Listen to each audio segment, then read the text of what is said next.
Hi friends, good morning. நம்மளோட last வீடியோவில் first month pregnancy கேரிங்கில் பார்த்திங்கன்னா சில டிப்ஸ் எல்லாம் சொல்லியிருந்தோம். இப்போது ஃபஸ்ட் மந்தில் என்னென்ன டைப்ஸ் ஆஃப் ஃபுட் எடுத்துக்கலாம் அப்படிங்கிற மாதிரி ஒரு தனி வீடியோக்கான பதிவு தான் இது. இதில் பார்த்திங்கன்னா பிரேக்ஃபாஸ்ட், லன்ச், டின்னர் 3 டைம்ஸ்க்குமே வந்துட்டு என்னென்ன மாதிரி ஹெல்த்தியான இன்டேக் நீங்கள் எடுத்துக்கலாம் அப்படிங்கிற மாதிரி பதிவு செஞ்சுருக்கு. பிரேக்ஃபாஸ்ட்டுக்கு பார்த்திங்கன்னா ஹெல்த்தி டயட். நம்ம ஹெல்த்தி ஃபுட்டு அப்படிங்கிறத விட ஹெல்த்தி டயட் ஃபாலோ பண்ணணும். Throughout the pregnancy healthy food டயட்டோடு மெயின்டைன் பண்ணிங்கன்னா after delivery hair fall reduce, weight gain ஆகிறது, அந்த மாதிரி ப்ராப்ளத்துலேருந்து நம்ம இப்போ இருந்தே கொஞ்சம் நம்மளை கேர் பண்ணிக்கலாம்.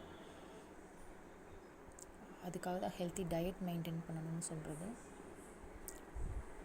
ப்ரெக்னெண்ட்டாக இருக்கிற டைமில் டயட்னால் சாப்பிடாமல் இருக்கிறது இல்லை, நம்ம சாப்பிட்ற ஃபுட்டை ஹெல்த்தியாக நியூட்ரிஷன்ஸாக சாப்பிட்ணும். ரைஸ் அதிகமாக எடுத்துக்கிறதுக்கு பதிலாக இப்போ நம்ம வெஜிடபிள்ஸ் அதிகமாக எடுத்துக்கணும், ஃப்ரூட்ஸ் அதிகமாக சாப்பிட்ணும். ரைஸோட அளவை கம்மி பண்ணிவிட்டு நம்ம சைடிஷாக வச்சுக்கிற பொருளோட அளவை அதிகப்படுத்திக்கணும்.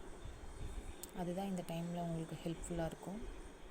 ஸோ லைக் இப்போ பார்த்திங்கன்னா பிரேக்ஃபாஸ்ட்டில் நோட் பண்ணியிருக்கேன், whole grains, veg salad, organic soup, health drink, lots of water. இங்கே வாட்டர்னு மீன் பண்ணுறது தண்ணி மட்டும் இல்லை, இளநீர் குடிக்கலாம். நீர் அதிகமாக இருக்கிற பழங்கள், காய்கறிகள் நீங்கள் சேர்த்திக்கலாம். இந்த மாதிரி நம்ம பிரேக்ஃபாஸ்ட்டில் நீங்கள் ரெகுலராக மார்னிங் நம்ம இட்லி, தோசை அந்த மாதிரின்னு சாப்பிட்றத விட இந்த மாதிரி ஹெல்த்தியான பேலன்ஸ்டு டயட் ஆட் பண்ணிட்டோம்னா உங்கள் ஹெல்த் வைஸும் நல்லாயிருக்கும், குழந்தைக்கு நியூட்ரிஷன்ஸ் கிடைக்கும்.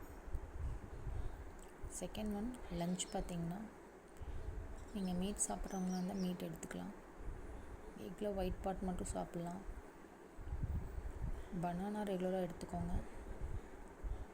மோஸ்ட்லி இந்த டைமில் ப்ரெக்னன்சி டைமில் பார்த்திங்கன்னா சில பேருக்கு கான்ஸ்டிபேஷன் வரும், ப்ராப்ளம் வரலாம். அதனால் ரெகுலராக பனானா சாப்பிட்ற ஹேபிட் வச்சுக்கோங்க. ரொம்ப ஸ்பைஸியாக இல்லாமல் நார்மலாக ஃபுட் எடுத்துக்கோங்க. லன்ச் டைமில் ஏதாவது ஒரு 2 ஃப்ரூட்ஸ் நீங்கள் சாப்பிட்டுக்கலாம். உங்களுக்கு என்ன ஃப்ரூட்ஸ் பிடிக்குதோ அந்த ஃப்ரூட்ஸ். வாட்டர்மெலன் ஜூஸ் உங்களோட ஹெல்த் கண்டிஷனை பொறுத்து, கோல்டெல்லாம் இல்லாத டைமாக பார்த்துக்கோங்க. வாட்டர்மெலன் ஜூஸ் குடிக்கலாம். வாட்டர் கண்டென்ட் அதிகமாக இருக்குது அதில். டின்னருக்கு பார்த்திங்கன்னா மைல்டு ஃபுட்டாக எடுத்துக்கலாம். டைஜஸ்ட் ஆகாததெல்லாம் அவாய்ட் பண்ணிடுங்க. மோஸ்ட்லி நைட்லேயும் ஃப்ரூட் எடுத்துக்கிறது நல்லது. ஹெல்த் ட்ரிங்க் கூலிங்காக இல்லாமல் கொஞ்சம் ஹாட்டாக குடிச்சிக்கோங்க. நைட்டில் 2 பனானா சாப்பிட்லாம். ஃப்ரூட் சாலட் சாப்பிட்லாம்.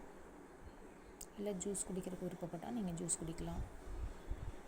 இது ரொட்டீனில் அட்லீஸ்ட் வீக்லி 2 to 3 டைம்ஸ் நீங்கள் இதெல்லாம் வர மாதிரி பார்த்துக்கிறது நல்லது. நான் சொன்ன மாதிரி ஹெல்த்தி ஃபுட் அப்படிங்கிறத விட ஹெல்த்தி டயட், பேலன்ஸ்டு டயட் அது இருந்தாவே நம்ம உடம்பு கண்ட்ரோலாக இருக்கும். பேபிக்கு தேவையான எல்லா நியூட்ரிஷன்ஸும், விட்டமின்ஸும் நீங்கள் சாப்பிட்ற பேலன்ஸ் டயட் ஃபுட்டில் கிடைக்கும். ஆஃப்டர் டெலிவரி பார்த்திங்கன்னா மதரோட ஹெல்த். இப்போ இருந்து நம்ம சாப்பிட்ற ஃபுட்டு தான் உங்களுக்கு டெலிவரி டைமில் யூஸ் ஆகும். இந்த 9 மந்த்ஸாக நீங்கள் என்ன எடுத்துக்கிறீங்களோ டெலிவரிக்கு அப்புறம் அதுதான் உங்களுக்கு ஃபீடிங்க்காகட்டும், டெலிவரி பெயினுக்காகட்டும் எல்லாத்தையும் தாங்கக்கூடியதுக்கு ஒரு எனர்ஜி பூஸ்ட்டாக உங்களுக்கு கிடைக்கும். பேபியோட க்ரோத்தும் நல்லாயிருக்கும். நம்ம என்ன தான் சாப்பாடு இட்லி தோசை சப்பாத்தின்னு எடுத்துக்கிட்டாலும் எனர்ஜியாக கன்வெர்ட் ஆகி தான் குழந்தைக்கு போகுது. நீங்கள் சாப்பிட்ற சாப்பாடு டைரெக்டாக போகிறது இல்லை. அதனால் முடிஞ்ச அளவுக்கு பேலன்ஸ்டு டயட் ஃபாலோ பண்ணுங்கள். ஸோ இப்போ இருந்தே அந்த பேலன்ஸ்டு டயட்டை ஃபாலோ பண்ணுறதுனால ஆஃப்டர் டெலிவரிக்கு அப்புறம் weight control, hair fall, skin glow problem இதெல்லாம் உங்களுக்கு வராமல் தடுத்துக்கலாம். மோஸ்ட்லி பார்த்தீங்கன்னா நீங்கள் இப்போது ஆயில் கண்டென்ட் ஃபுட்ஸ் அவாய்ட் பண்ணணும். Throughout the delivery spicy foods avoid பண்ணணும். வெயிட் ஹேண்ட்லிங் பண்ணுறதை கம்மி பண்ணிக்கணும். Thank you friends. எதாவது டவுட் இருந்தால் கமெண்ட்ஸ் பண்ணுங்கள். வீடியோ பிடிச்சிருந்தால் லைக் பண்ணுங்கள், ஷேர் பண்ணுங்கள். மறக்காமல் சேனலை சப்ஸ்கிரைப் பண்ணுங்கள். தேங்க்யூ. நெக்ஸ்ட் மந்தோட வீடியோ அப்லோட் பண்ணுறோம். கண்டினியூஸாக ஃபாலோ பண்ணிக்கோங்க. தேங்க்யூ.